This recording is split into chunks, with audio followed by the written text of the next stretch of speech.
This character's name is Devora. She's like kind of like a half insect, half human being, and she's got these great stingers that she uses in combat. So much fun to play. You know, just all this crazy over-the-top characters mixing it up. Yeah, Devora right there. You know, and Scorpion's over there. What's really cool about the game is we've added this new thing called character variations, which is basically every character in the game has 3 versions in the game, 3 versions of that character. Scorpion, you can see here, ninjutsu here, he fights with the swords in combat. That's exclusive to that version, whereas Hellfire Scorpion has like the, you know, fireballs. He can set himself on fire. Again, exclusive to that version. So as we have 3 different versions, the Inferno Scorpion summons this demon from all over the place. And it really adds, you know, to all the layering of the games, the variables. So we're really excited about that. Devora is the same thing. I guess they get, you know, just so these introduction of these 4 new characters is really exciting. Awesome. Tons of new characters. I mean, I saw some crazy name, Cassie Cage. Any relation? Yes, Cassie Cage is Johnny Cage and Sonya Blade's daughter. So, yeah. Oh. You heard it here first. Wow, that's awesome. Yeah, and so so she's cool. She has a combination of Johnny Cage's moves and Sonya's moves, so it's a really a lot of fun to see her play. That's awesome. Now, you guys have been so well known over the many, many years that Mortal Kombat's been out there, and I've been a huge fan since the very first one. Having this sort of soap opera storyline, where does this all fit into sort of the mythos and the timeline?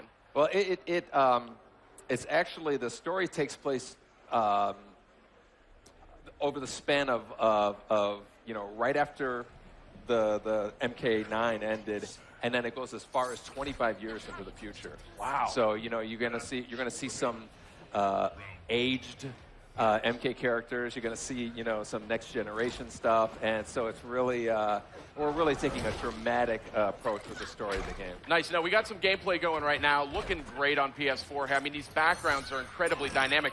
And one thing I think we'll be seeing it soon enough here, I think, is the backgrounds. There's a little bit of interactivity now that we saw last night at the PlayStation press conference. Yeah, there's like, you know, there's a number of places that you can actually leverage yourself. Watch Scorpion, he can actually run up the wall, and the characters can kind of use that to position themselves. A lot of what a fighting game is, where am I with relation to the other character, and so this really lets you get to where you want to be a lot quicker. There's just kind of a lot more tools for the player to use. It's really really makes the fighting a lot more movement in the fighting. Very nice. And where is this location now? What are we seeing here in the background? This one's called the Cove, which we unfortunately misspelled. We spelled it with a C. But it has a number of you know, these kind of interactive things. But we're excited. You know, you see the sea coming. It actually, when it hits the you know, the bridge there, every once in a while a body will be lifted up. You can grab that body and throw it at your opponent. So there's a lot of really cool surprises that are happening in this. Great. Now, I'm sure I'm not the only one who's a huge fan of the last Mortal Kombat that came out on PS3. From a gameplay perspective, I'm still seeing some familiar. Looks like there's the energy meters back. Yeah. How have you iterated that at all, or is it? Yeah, we've refined it. You know, that's one of the things I think that worked out really well with MK9 or 2011 Mortal Kombat is this meter. You know, you can do so many things with it. You can enhance your special moves. You can do those breakers, break out of a combo, and then of course you can do the kind of crazy X-ray moves, which are, you know, kind of become kind of synonymous with Mortal Kombat. You see one right here. Oh. Now, I say this in the nicest possible way. I'm having a very hard time looking at you because I have a monitor in front of me here. Yeah. And I'm like talking to the monitor. Yeah, it's hard to take your eyes off this game. That's been a hallmark of this series. You always just want to stare at it because it's so unique. It's so visually stimulating. But when it comes to the combat here, we're seeing I think a more fluid sort of approach. Yeah. The action and the flow just really moves a lot. Some of it is, you know, like we're always making advancements with animation, but again, you know, when you have all these places in the arena that you can kind of run up and move, you know, just like an ebb and flow type of thing that happens more. So it's really, it makes for a lot more fun matches to watch and whatnot. Now, and if my eyes don't deceive me, I think this may be native 1080p, 60 frames a second. Is that? Pardon me? Is this 1080p? Oh yeah, full 1080p, 60 frames a second. Yeah, awesome. We're really excited about that. We always want to keep the game running at a high frame rate for responsiveness. Of course, yeah. So obviously you guys are still early. Hold on. If you're gonna get it. Oh, what do we got here? Oh. I see the gore technology has already come a long way. Yeah. Awesome. And the ending's great too. And the dollop of cream on top of an awesome fatality. Wow, this is something else. I don't even know where to begin. There's so much to talk about. What was your guiding principle, though, coming into this game? I mean, you said you didn't want to just kind of reskin the original Mortal Kombat, but there's definitely a lot of new characters, too. Are we still going to see some of these older characters that we know and love? Yeah, we're certainly going to see, familiar characters. We're going to see, like Cassie is a descendant of a familiar character. So there's going to be some familiarity, but also a newness involved there. And then we also just want to add new elements, gameplay-wise with the character variations and the environment use, but then also just character-wise. We just really want people to say, who's the big Hulk with the little lady on his shoulders? We just really want to introduce as much new elements to not to just kind of rest back on the old game. So that's a perfect segue. Who is this hulking figure with this rider on his shoulders? The name of the character is called Ferra Torr. Ferra is the little lady on the top. Torr is the big beast, and he actually uses her in a number of ways. He can throw her like a projectile. They work in tandem with each other, so he can make some really cool combos that involve each other. And she's kind of like the brains of it, so she's giving them commands. There's a certain some variations she's just running on the ground. Other ones she's on top of his shoulders.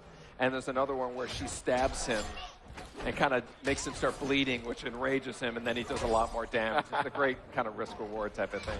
That's awesome. So I don't want to spoil anything. I know you guys have just revealed this game. Obviously, there was a killer trailer for the game that came out just a week or two ago. Who's next, right? Yeah. Then we just saw first gameplay last night, the PlayStation E3 press conference. We're seeing new live gameplay right now. Have you guys revealed, or is there any information you can provide as to who the big bad is here for Mortal Kombat X? Who the big bad? The big bad is. We know who it is, but we're not at the point to be able to reveal it. It's going to be a fun surprise returning character. Okay. But so people won't. Not a lot of people will see it coming, but there's a lot of surprises in store. I see a twinkle in your eye as you say that, so say no more. We want to keep your secrets close to your chest here. But so can you tell us about the background that we're seeing here? Is this this background's called Outworld Marketplace. It's another good example of like the uses that you can have of it. Oh, I'm going to see an x-ray here real quick. Ooh. It's got this tarp on the right side there that you can, if you can jump up and launch yourself out off of, to get over to the other side there. There's this big tiger in the middle that you can jump off of, to kind of position yourself a long jump. Right there, you see it there.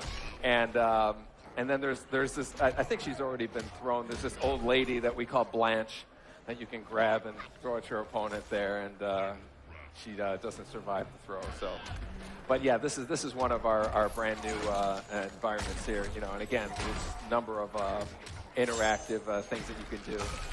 I've got to say, Sub-Zero looking very dynamic here in Mortal Kombat X. He's summoning swords and hammers and throwing ice clones at people. Yeah, he's cool. This version of him actually has, he actually freezes the guy's entrails here and then jams it. Nasty. I mean, I know you guys sit around and dream up different fatalities. Yeah.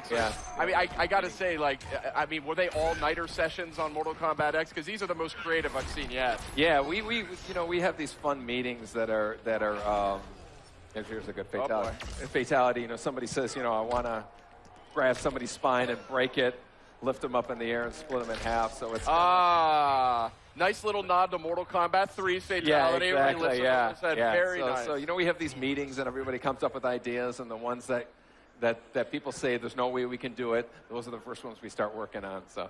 Okay, I think we're just about out of time. Ed Boon, so happy you could join us here. Mortal Kombat X looking phenomenal. Up next, we're going to check out the trailer. Stay tuned. We're going to have Batman Arkham Knight. Don't miss it.